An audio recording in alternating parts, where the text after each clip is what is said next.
Harry Turk was an Olympic athlete, a world-renowned surgeon, a man who seemed to succeed at everything until he didn't. Turk got caught up in a fraud scheme that began the unraveling of his life, which culminated in the death of his wife. Now he's on trial for her murder, and we have all the big moments from day one.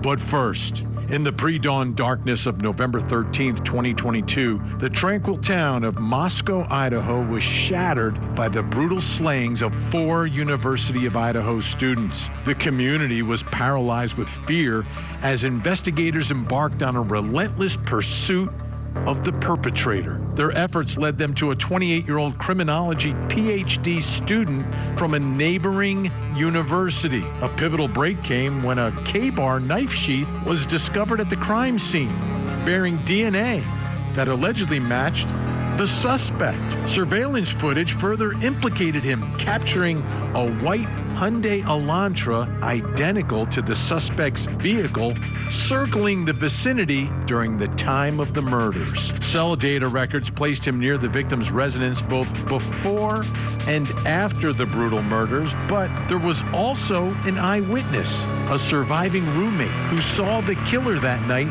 wearing a black mask. And now tonight we're learning more about that mask and its link to the accused killer. I'm Vinnie Politan. Great to have you with us tonight here on Closing Arguments. Big show. This is a big spring at Court TV. But let's go back a little bit. Do you remember the trial of last century? Do you remember that one? It involved a football player named O.J. Simpson. That was the trial of trials. There was nothing else quite like it in our lifetimes. But that was last century, right? So what about the trials of this century? I think we've had 2 that have really hit that level. Johnny Depp, Amber Heard civil case, and then that woman down in Orlando, the mother of Kaylee Marie Anthony. That case, really, those 2 are the trials of this century. The ones that everyone was talking about, they couldn't get enough of, and they kept waiting for the next day. What's going to happen? What's going to happen? Everyone had an opinion, right? So what else is happening here at Court TV this year? Well, we've got what I am calling the retrial of the century. And that's Karen Reed up in Massachusetts. Most retrials, anticlimactic. We've seen it already. Who cares? No. This one, the intensity has been turned up. And this is going to be a huge case, a huge trial. But it is a retrial. But it is the biggest retrial I have ever covered. But what we also have on the docket here at Court TV this year is what I believe is the biggest trial of this year, which is the one involving the murders of 4 University of Idaho students. And that story, that case, everything about it, it is the contrast between who the defendant is and who the victims were, and who the victims really still are in the hearts of their families, and the gravity of what happened, and the whole investigation, the evidence, putting the pieces together, and then trying to understand why this happened. All of it has made this what I believe will be the biggest trial of this year, which is a very big year on Court TV and in our criminal justice system.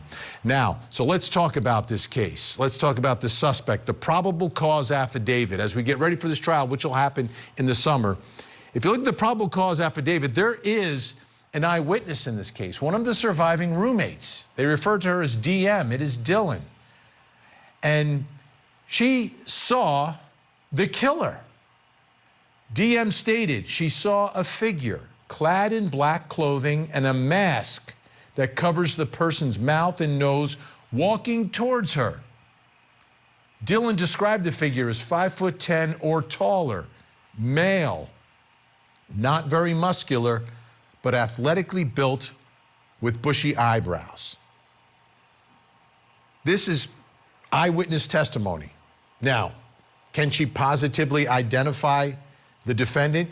Can she positively identify his bushy eyebrows? I don't know. But when she was interviewed, on December 1st, 2022, she drew a picture of the mask.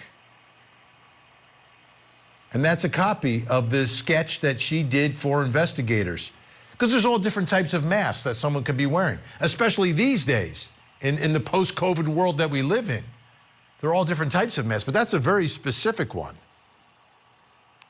And it's going to be an important piece of the evidence in the case and in the trial when it happens this summer. It's scheduled for August, jury selection. It's gonna be like a 3-month trial, much like what we're gonna have this spring with Karen Reed.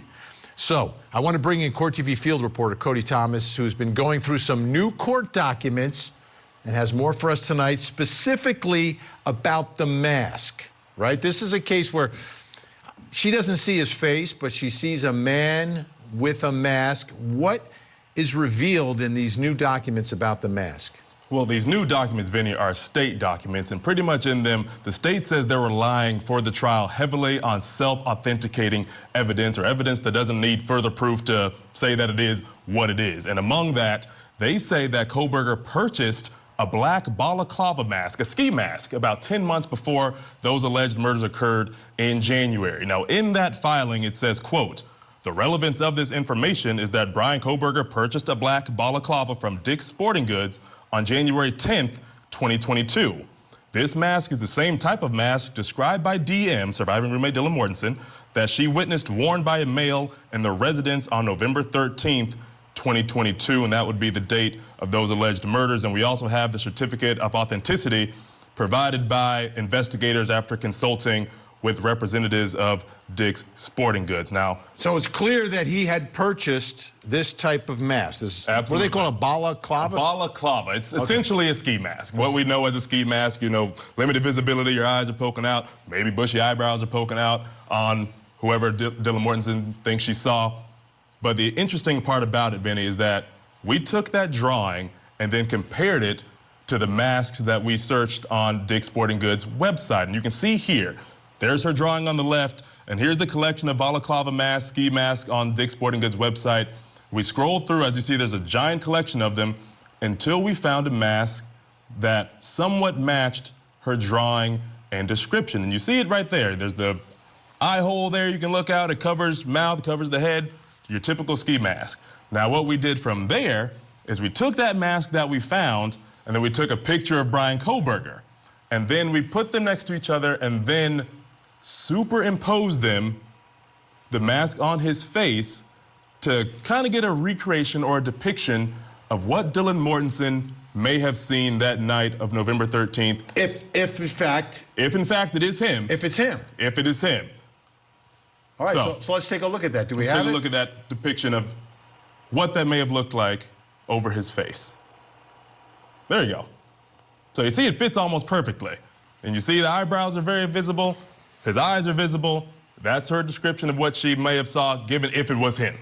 No, right. And so this type of mask, and you know, when I was thinking of the mask, I didn't know if it was the kind that had the 2 circles for the eyes. Right. That's like old school. Mm-hmm. This is more of a new school. But what's so prominent in all that are the eyebrows. Eyebrows. They're like almost jumping through the screen at you. Incredibly visible, because the defense is questioning whether she could have even seen them in the dark or if the mask was covering them up. But as we see on our depiction there, they are visible. And when did he purchase those? January. In January. Okay, so this is months beforehand. 10 months before, and we also know in another recent filing that the prosecution says off his Amazon click history, that's when he allegedly purchased that K-bar knife around March of 2022. So the mask comes January 2022, the knife comes March of 2022, both over 8 months before those alleged murders occurred in November of that same year.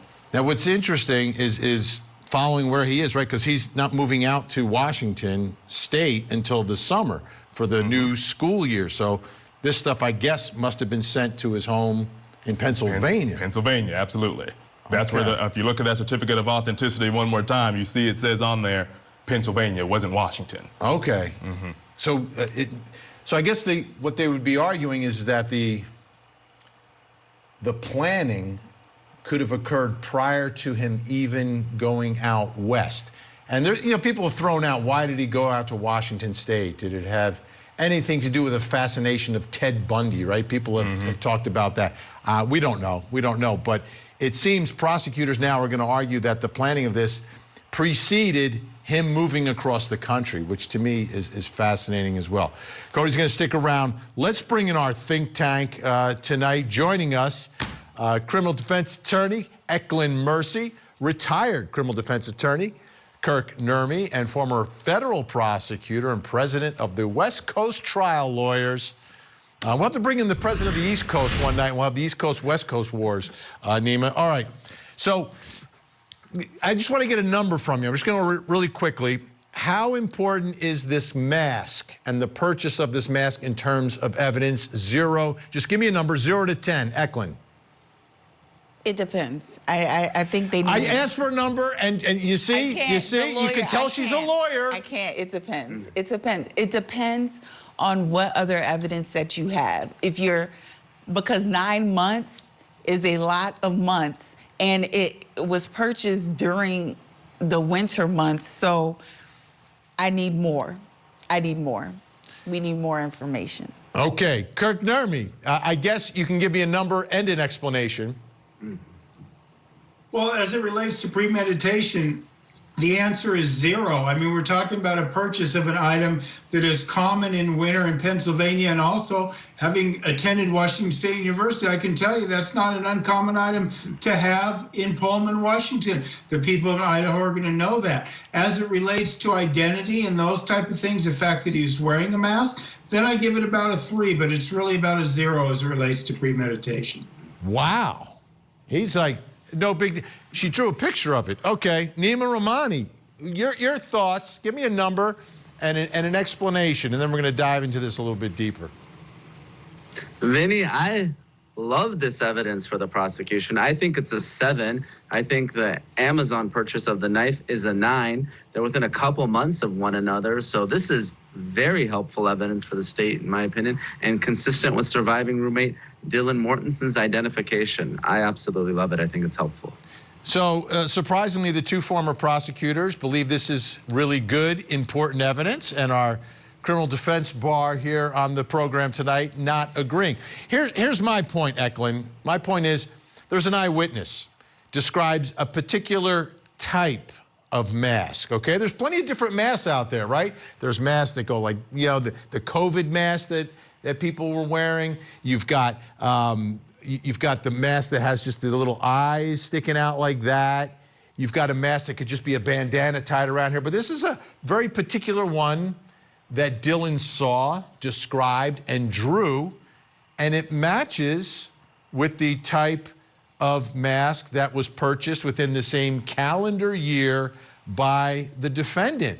To me, there's a consistency, there's a linkage to it, and it does expose the eyebrows.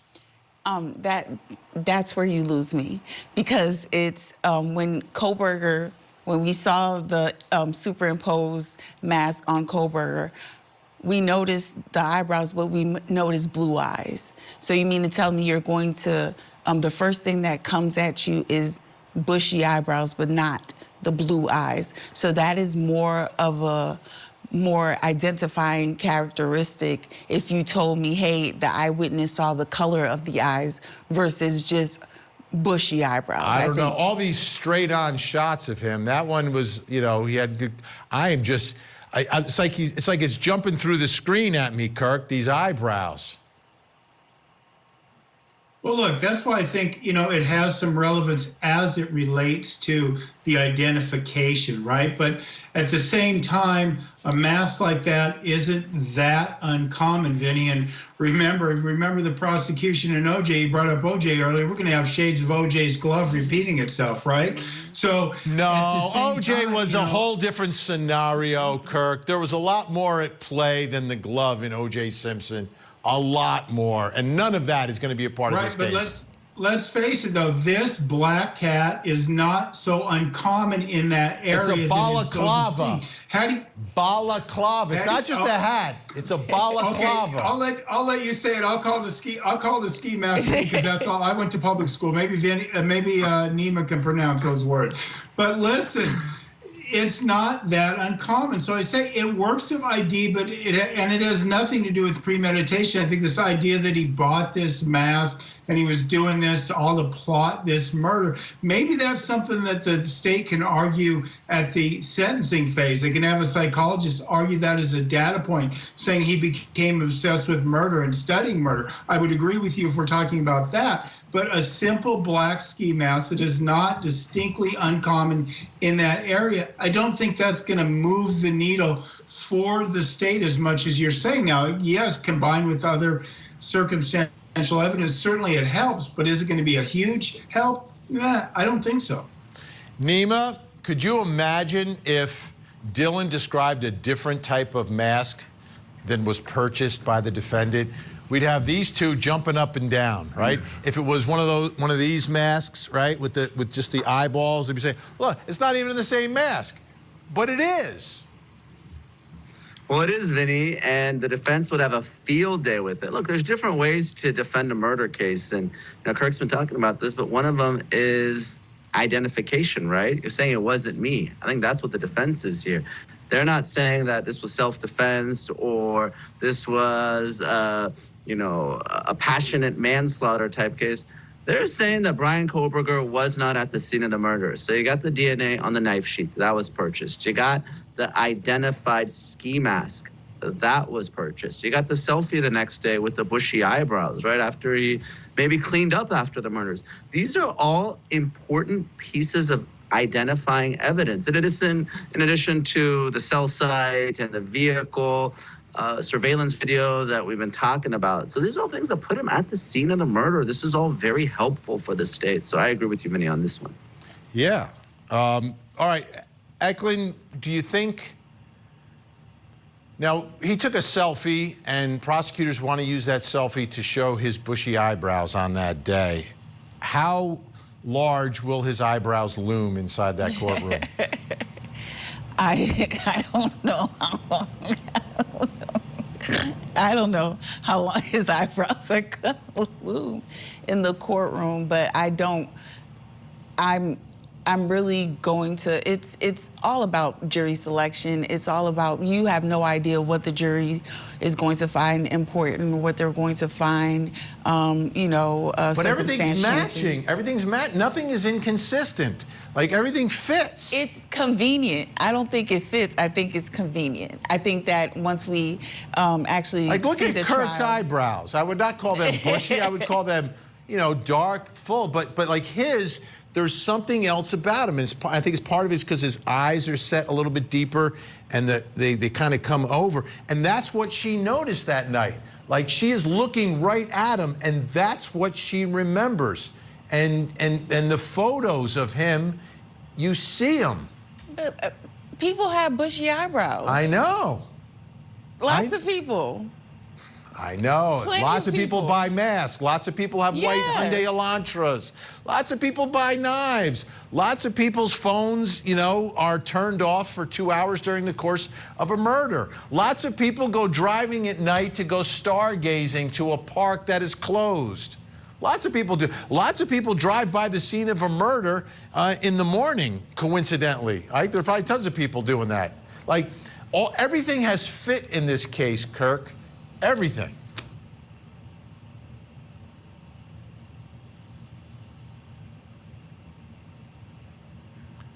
I did it.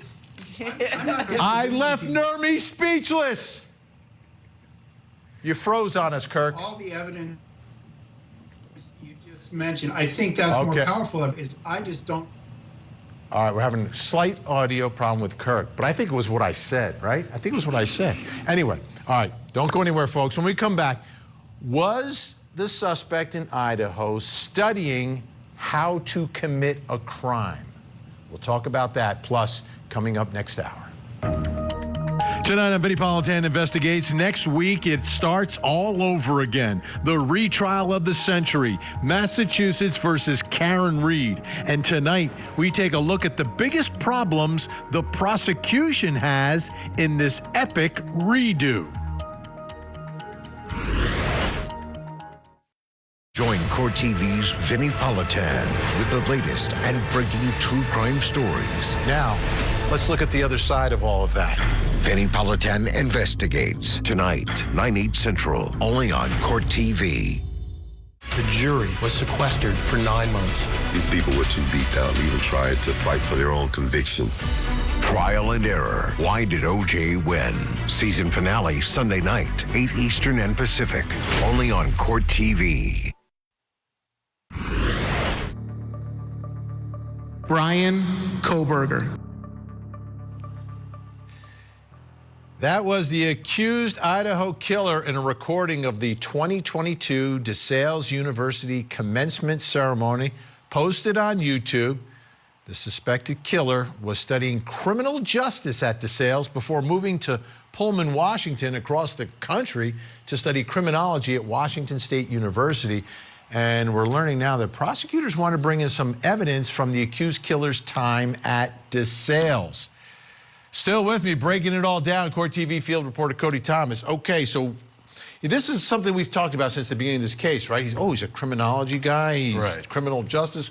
What sort of background does he have? So it seems like prosecutors want to use some of this. They want to use some of his homework, actually, Vinny. He had this 12-page final exam at DeSales that pretty much looked over crime scene scenario practices. And Vinny, I'll tell you, it was very detailed. And it seemed as if the professor gave them like a mock scenario and they'd walk through from arriving to the scene all the way till the finish, collecting evidence and all of that. So within this 12-page exam, I picked out 3 big chunks that seemed pertinent to this investigation. So first comes under the tab of arriving at the crime scene. He says in his final exam report, I should gather the following information in my notes as the investigation commences, which will later be included in my preliminary case report when the details of the case culminate.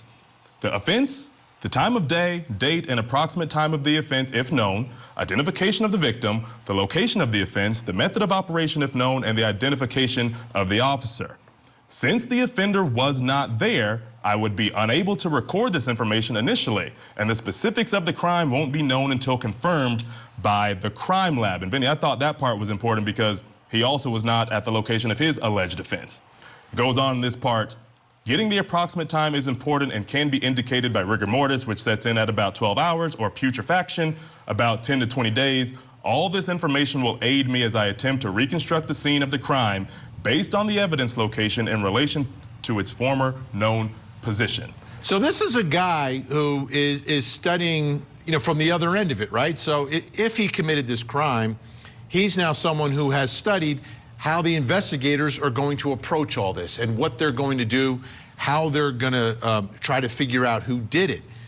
Absolutely. You wonder, like, did he pursue this because he wanted to commit a crime? And again, presuming that he did it, right? He's presumed innocent, but for purposes of the argument and what prosecutors believe here, did he study this stuff and try to learn this stuff to see if he could do and get away with it? As if he had some ulterior intention behind it. Right. Now, from that section, Vinny, he goes on to kind of talk about specific equipment he'd have, a lot of technicalities, gloves and cameras and things like that.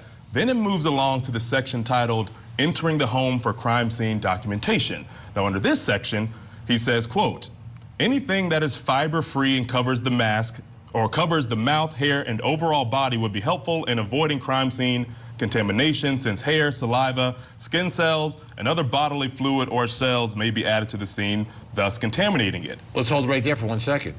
So investigators don't want to contaminate by leaving any evidence of themselves there, the same way a killer would want to prepare yourself for this scene to not leave anything behind. You see how all the dots are sort of somewhat connecting? I see it now. And then continuing there, he says, even if we can't assume that there was an offender, despite seeming obvious, preventing contamination is an important way to ensure the integrity of the investigation and evidence. We should always treat the crime scene as if there is indeed a criminal homicide, as to not miss out on important details. That is how this crime scene is being handled. So again, it seems like he has a full understanding of how important it is to not bring outside contamination, whether from the offender or the investigators, try to keep everything secure. And he is studying a homicide scene here, right? Absolutely. That's the mock scene. This is not a burglary. It's not a break-in. This is a homicide scene that he's talking about. And the important part of this last section, Vinny, under the collection of items of evidence tab. So he goes on, talks about a little more technicalities, but you brought up the scene that he's studying. The mock scene involves a deceased woman and evidence that is surrounding her, including a knife. So it goes on under this section. Under this section, it says, like the crime scene photography, larger items of physical evidence are taken first. Now, I want to stop right there, Vinny, because we know his murder weapon was never found. Right. Based on this right here, he knows that large physical evidence is going to be taken first at a crime scene. So continuing on, this includes the disheveled furniture and children's furniture, cell phone and computer if there, the knife, and coat hanger. The knife should be examined for latent fingerprints to be logged separately. Same with the coat hanger, doorknobs around the house, upended furniture, cell phone, and virtually any physical evidence big enough to grab. Crimes of passion are rooted in emotionality and impulsivity. If this is the case, we can likely count on there being latent fingerprints on the doorknob and all over the knife and victim. And what do we know was found at the scene in his particular alleged murder scene, Vinny? That sheath with DNA that was collected that matches his. Yes. You also mentioned cell phones there, which is interesting, right? So cell phone evidence, they have some cell phone evidence, but they don't have him at the scene through his cell phone because apparently his phone, according to prosecutors, was either turned off or put into airplane mode in the window of time when the murders took place. Cody, great job as always. Thank you so much. Let's bring back in our think tank still with us, Eklund Mercy. Joining us on the phone telephonically right now, Kirk Nurmi and Nima Rahmani's with us. I'm going to go to the telephone first. Kirk from Phoenix, you're on the line. Kirk, let me ask you, what do you think a jury will do with this type of evidence if they hear it? And I'm talking about evidence that this guy is studying criminology. This guy is studying criminal justice. This guy is doing reports and taking classes about crime scenes, a homicide crime scene.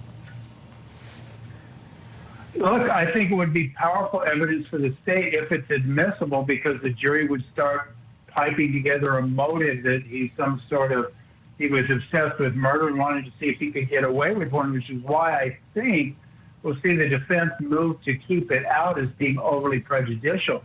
I think it's something the jury could consider and say if there was a psychological profile at sentencing phase, and it could be hugely damaging to Mr. Kohberger's chance of getting a life verdict. That phase when you're talking about psychological profiles, et cetera.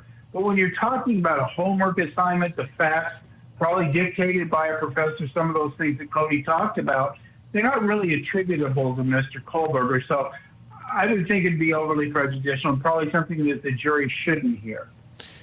Nima, what are your thoughts here? And a lot of people, you know, we've been talking about this since the beginning. You know, there's no connection between the suspect and the victims here. There's no interpersonal connections that we know of at all. It seems like it's like a sort of a, not a serial killer, right? But along those lines, someone killing because they want to, right? Killing for the thrill of it or for whatever reason. Do you think this plays into it? Does he have some sort of an obsession? Like this is all he can think about is crime and murder, and he's studying it in school, and then he is allegedly living it out in real life? Vinny, he may have an obsession with one or more of the victims or just murderers in general. I mean, part of the problem with this case is the judge's overly broad gag order, which has started to be loosened a bit, and the filings are becoming public. That's why this evidence is finally seeing the light of day after so much time. But, you know, when it comes to this evidence, and Kirk talked about it well, and I'm sure Eklund's going to agree with him, it really comes down to the rules of evidence. And the good thing about Idaho, for the lawyers and law students who are watching, is they follow the federal rules of evidence. So, you know, 401 is relevance, and Kirk talked about 403, which is it unduly prejudicial? Because this is going to be a 404B analysis, and we've talked about prior bad acts a lot, but this is evidence of his motive and his plan. So is the judge going to let it in It's a close call. I think it should come in. That's the former prosecutor me. But given how conservative the judge has been in this case, and a lot of appellate courts have reversed convictions based on prior bad acts evidence coming in. Harvey Weinstein's a recent example. I think the judge is going to err on the side of caution, not let this in. And that might not be a bad thing, Vinnie. As a prosecutor, it's not just getting the conviction or even the death sentence. It's having it withstand appeal. And you know there's those mandatory state and federal appeals in this case, assuming Kohberger is convicted and sentenced to death. So my guess is the judge keeps it out, but I think it should come in. Yeah, and you know, Eklund, I look at it based upon the other evidence that exists here. I don't think they need it per se, but I think for the families and everyone trying to figure out, you know, why was my child murdered? Why did this guy allegedly choose my child to take out? And it may have, and it seems like it may have absolutely nothing to do with the victims and have everything to do with who this defendant is and what he was obsessed with. But in terms of putting it in front of the jury, I don't think the jury needs it. I think the family probably needs it more to try to come to terms with why this horrific crime happened. Yeah, I don't think it's very helpful. I think that it may actually hurt the prosecution in some ways, in the sense that, hey, okay, we're saying that he's this mastermind, this cunning person who is very strategic, very organized, and who's been on this kick, who has been this has been planned, this has been thought of, and then to forget the sheath, you know, I think that you kind of will set yourself up for kind of a failure. So if you're going to build him up to being this diabolical person coming in, one person being able to slaughter 4 people by himself, and with that being said, he forgot the sheath. We don't have a murder weapon, I think that, but he forgot the sheath. I see exactly what you're saying. It's like he's the great killer, but like he left behind the sheath with his DNA on it. All right, Think Tank staying with us. Big thanks to Cody Thomas. When we come back, we're going to talk about this man. Who is he? He's a former Olympic athlete, a world-renowned surgeon, but now he's a murder defendant. Meet Harry Turk.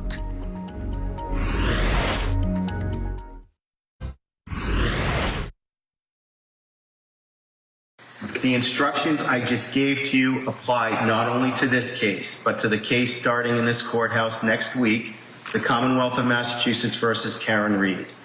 That case has absolutely nothing to do with your duty to determine the facts in this case, and please do not let it distract you in any way.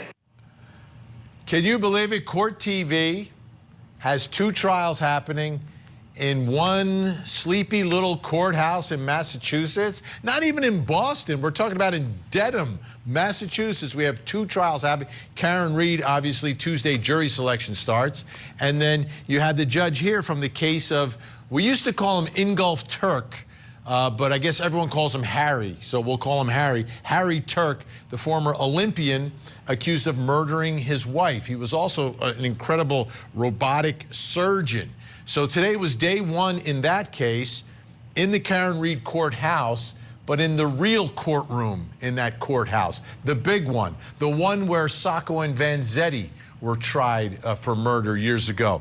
Let's take a listen to the opening statements, first from the prosecution, then the defense.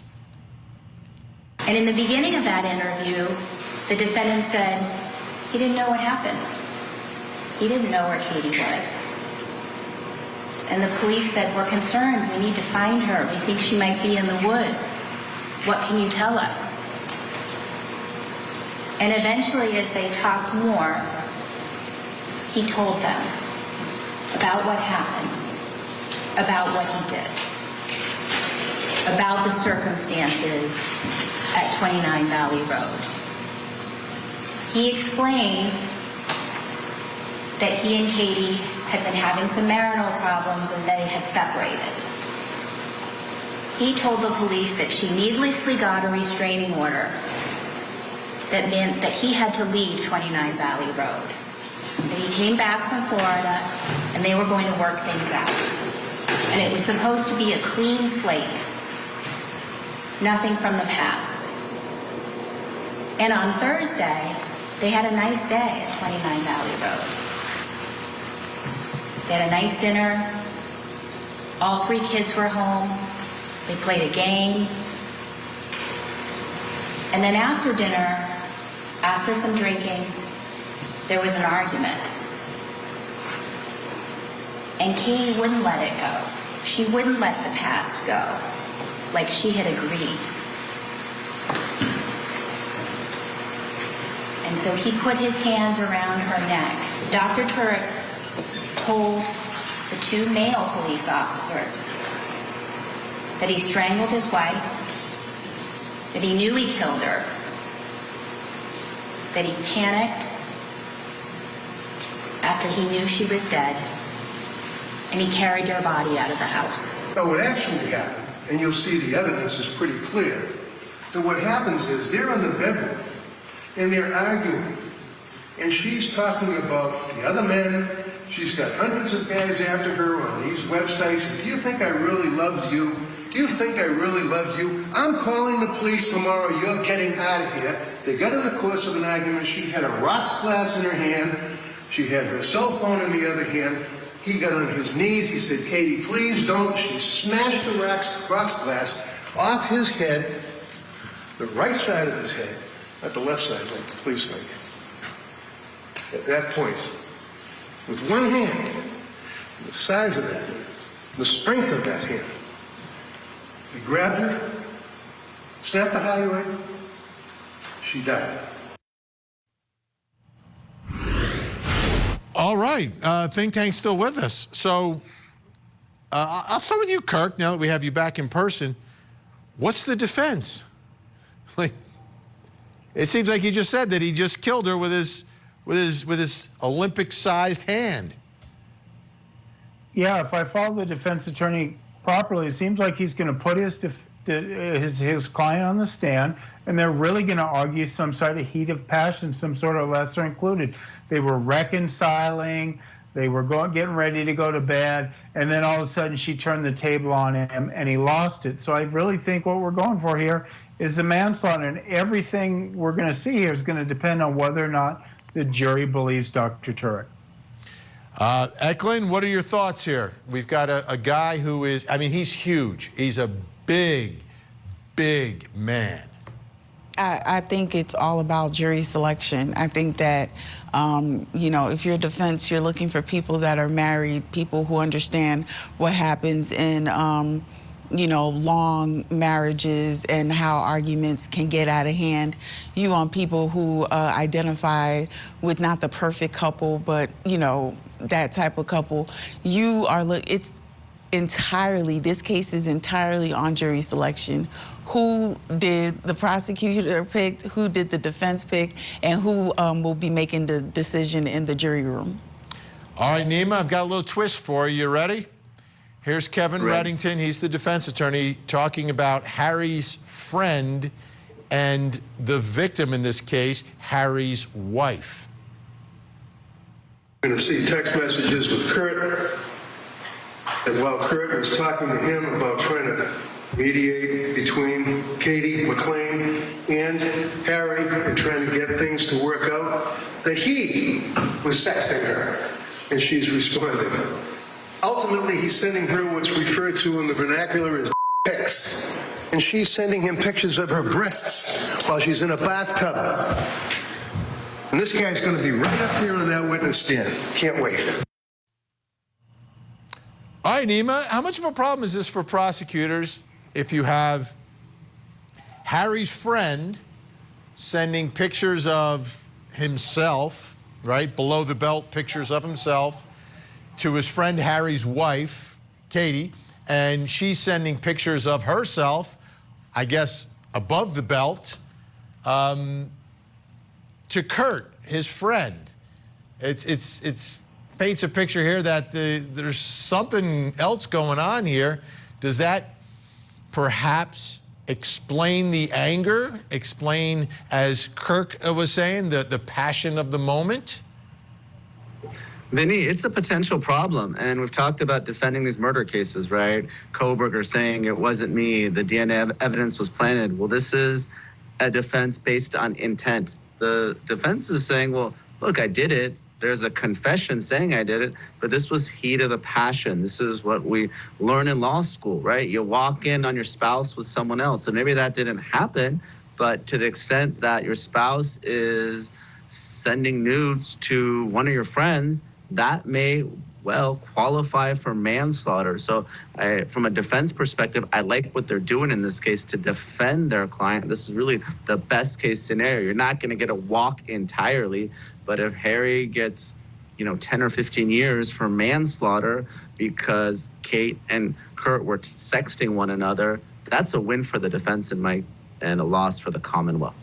All right, Kirk, I have about 30 seconds here. What are your thoughts about how the prior restraining order comes into play and the drinking from that night? I think that goes into the whole toxicity of the relationship. You combine that with when did he learn about these sexting messages with his friend, and you get in that heat of passion. Is he drunk? He finds these things out. He loses his cool. That's almost classic law school 101 manslaughter, and that's really what the defense is going to be relying on, Vinnie. All right, folks, that's why we bring him in. They break it down better than anybody. Eklund Mercy, Kirk Nurmi, Nima Rahmani, great to see y'all. Have a great night. Appreciate it. All right, folks, when we come back, I will reveal something else you need to know tonight, plus coming up next hour. Tonight on Vinnie Politan Investigates. Next week, it starts all over again. The retrial of the century, Massachusetts versus Karen Reed. And tonight, we take a look at the biggest problems the defense has in this epic redo. Join Court TV's Vinnie Politan with the latest and breaking true crime stories. Now, let's look at the other side of all of that. Vinnie Politan Investigates, coming up next, only on Court TV. You feel that? The NWSL is on ION. It's game time. Showing off a little skill now. Kansas! The new Saturday Night Out is on ION all season long. Find ION wherever you watch. ION, it's on.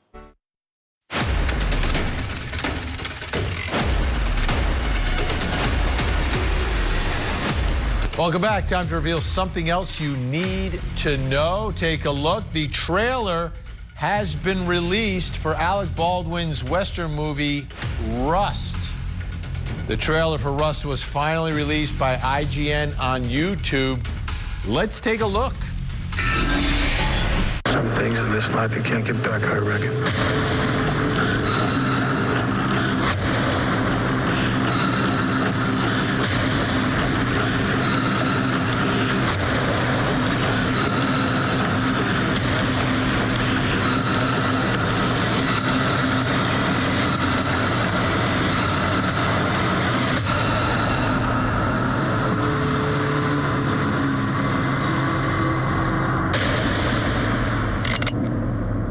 Ain't waiting on neither one of us.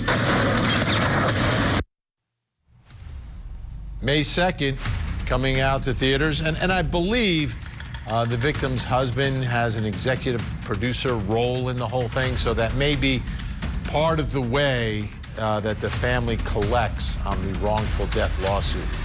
I believe that's the way the arrangement was made. Anyway, Rust is coming out. Right now, though, something really important. Please take a look at your television screens. This is Jordan Brown. Jordan's only 16 years old, missing out of Baton Rouge, Louisiana since the 24th of this month. Take a look at his photo. If you see Jordan, do the right thing. Pick up the phone, make a call, make a difference. You can call 911, 1-800-THE-LOST, or you can call the Baton Rouge Police Department down in Louisiana. We have that phone number on our screen. Let's see if we can get Jordan to a safe place tonight. Don't go anywhere. We've got another hour of live true crime. Vinnie Politan Investigates is next. In the meantime, please don't forget to hug the kids.